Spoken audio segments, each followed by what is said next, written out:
स्वागत है सभी का धरनी आईएएस में। आज बात करेंगे कि यूपीएससी प्रीलिम्स की तैयारी किन बुक से की जाए। और इस वीडियो में मैं सिर्फ हिंदी माध्यम के विद्यार्थियों के लिए किताबों की लिस्ट दूंगा। आप लोग स्क्रीनशॉट ले लीजिएगा। उनके लिए मैं मेंस की लिए एक अलग वीडियो बना दूंगा और इंग्लिश मीडियम के लिए प्रीलिम्स और मेंस के लिए अलग वीडियो बना दूंगा।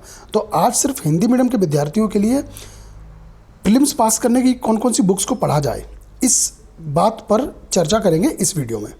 तो चलिए शुरू करते हैं। सबसे पहले हिस्ट्री किन बुक से पढ़ा जाए। तो इतिहास को 3 भागों में डिवाइड किया गया है। प्राचीन भारत का इतिहास, मध्यकालीन भारत का इतिहास और आधुनिक भारत का इतिहास। इसके अलावा एक कला संस्कृति का टॉपिक और है।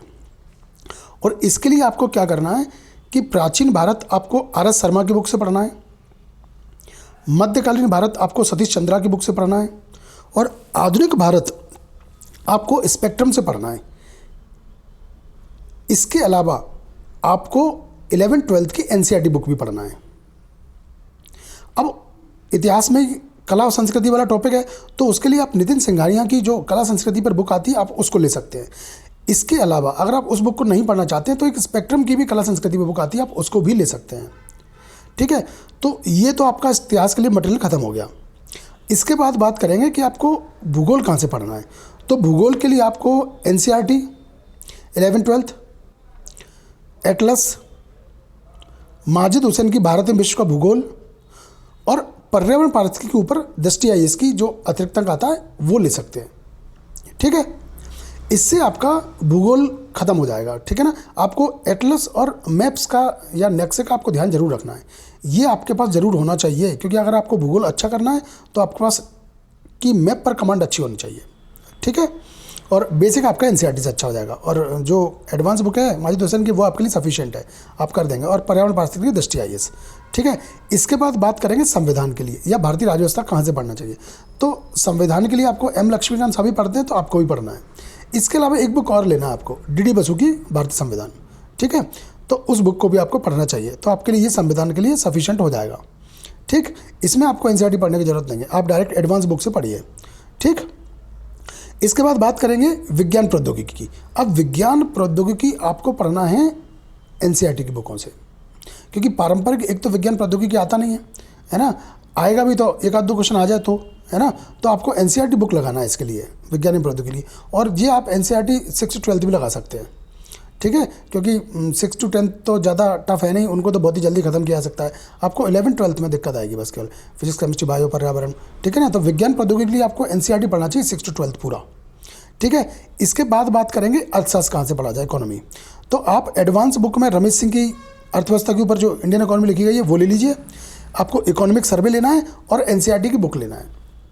ठीक है, जो एनसीईआरटी की बुक है भारतीय अर्थव्यवस्था पर, भारतीय अर्थव्यवस्था, तो वो आपको लेना है। ठीक है, इकोनॉमिक सर्वे और रमेश सिंह की बुक। ठीक है, इससे आपका अर्थशास्त्र भी हो जाएगा। इसके बाद बात करेंगे सीसेट क्वालिफाइंग है, लेकिन फिर भी आप मैग्रा हिल या आर्यंत का कोई भी सीसेट का मैनुअल ले लीजिए एक, है ना। और आर.एस. अग्रवाल की आपको मैथ और रीजनिंग दोनों लेना है। ठीक, उससे आपकी वर्बल नॉर्मल सब रीजनिंग खत्म हो जाएगी। ठीक है, आपको ये तो करना ही है, तभी आप क्वालिफाई कर पाएंगे। ठीक है, क्योंकि सीसेट का भी लेवल अच्छा ही आता है, भले ही क्वालिफाइंग है तो क्या हुआ। ठीक है, इसके बाद बात करेंगे एक महत्वपूर्ण टॉपिक की, करंट अफेयर्स कहाँ से तैयार किया जाए। अब करंट अफेयर्स के लिए एक तो आपको जनसत्ता पढ़ना चाहिए, हिंदी मीडियम वाले की बात कर रहा हूँ। दैनिक जागरण भी पढ़ सकते हैं, राष्ट्रीय जागरण जो आता है। ठीक है, न्यूज़पेपर। इसके अलावा कुछ मैं वो बता रहा हूँ आपको, मैगजीन, योजना, विज्ञान प्रगति और कुरुक्षेत्र। ठीक है, इसके अलावा इंडियन ईयर बुक जो आती है ना, उसको भी आपको पढ़ना है। आप मनोरमा ईयर बुक भी पढ़ सकते हैं। और एक मैगजीन आपको कोई भी पढ़ना है तो क्रॉनिकल पढ़ लीजिए, दृष्टि आईएएस वाली पढ़ लीजिए, जो आपको अच्छा लगे पढ़ सकते हैं। ठीक है, तो करंट अफेयर्स में क्या है, आपको न्यूज़पेपर जरूर पढ़ना है, तो जनसत्ता और दैनिक जागरण कोई भी पढ़ लीजिए। योजना, विज्ञान प्रगति, कुरुक्षेत्र, ये आपको मंथली मैगजीन लेना है, ज़्यादा महंगी नहीं आती, सस्ती ही आती है। ठीक है, विज्ञान प्रगति 30 रुपये की आती थी, अब पता नहीं कितने की हो गई होगी। ठीक है, तो आप योजना, विज्ञान प्रगति, कुरुक्षेत्र, ये मैगजीन लेना है। इंडिया ईयर बुक लेना है आपको, है ना। इसके साथ आप मनोरमा ईयर बुक भी ले सकते हैं अगर चाहें तो, लेकिन इंडियन ईयर बुक आपको लेना ही लेना है। ठीक है, और एक मैगजीन क्रॉनिकल आपको पढ़ना है। ठीक है, क्रॉनिकल के अलावा आपको अगर किसी को और को लगता है कि भाई नहीं मुझे दर्पण ही पढ़ना चाहिए, तो आप वो भी पढ़ सकते हैं, आपकी मर्जी है। आप दृष्टि आईएएस की पढ़ सकते हैं, वो आपके ऊपर है कि आपको कौन से शब्दावली किसके लिए अच्छी लगती है, सरल है, कठिन है, तो आप उस हिसाब से देख लीजिएगा।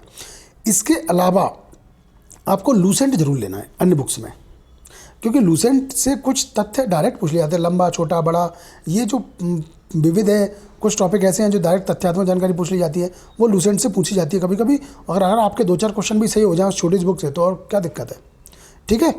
इसके अलावा कुछ वेबसाइट्स की लिंक भी दी है मैंने, PIB की है ना, और MEA की है ना, मिनिस्ट्री ऑफ एक्सटर्नल अफेयर, इसकी बुक, इसकी ये वेबसाइट भी आपको डे बाई डे चेक करना है, चाहे आप 10 मिनट के लिए चेक कीजिए, लेकिन चेक कीजिए, इससे आपके करंट अफेयर्स वाले टॉपिक जो है ना उस पर कमांड अच्छी हो जाएगी, ठीक।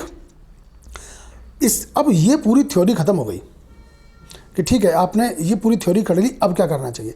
अब इसके अलावा एक बात आप ध्यान रखिए कि आप जब किसी एग्ज़ाम में जाते हैं तो आपको कंपटीशन प्रैक्टिस करना चाहिए, ठीक है। तो आपको लास्ट में क्वेश्चंस लगाने हैं, तो इसके लिए आपको एक क्या करना है, एक तो आपको सॉल्व पेपर खरीदना है क्या नहीं, जो आपको प्रारंभिक परीक्षा सॉल्व पेपर है वो खरीद लीजिए, जिसमें आपको 20-30 साल के जितने भी क्वेश्चन हैं सब लगा लीजिए।